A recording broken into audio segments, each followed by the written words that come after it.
পিঠে ব্যথা হওয়া একটি সাধারণ সমস্যা, যা বিশ্বব্যাপী বিভিন্ন পেশাদার মানুষ, বিশেষ করে যারা দীর্ঘক্ষণ বসে কাজ করেন, তারা এই সমস্যায় বেশি ভুগে থাকেন।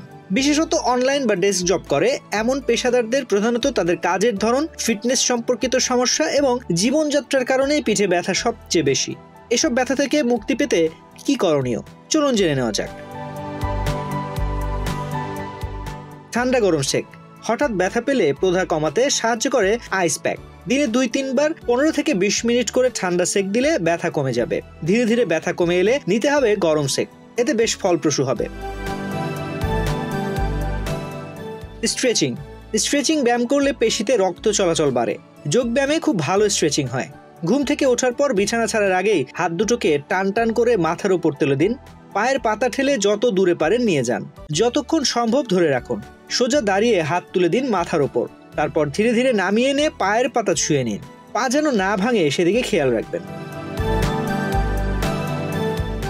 সর্বাঙ্গসন, উষ্ট্রাসনও করতে পারেন। সোজা হয়ে বসুন।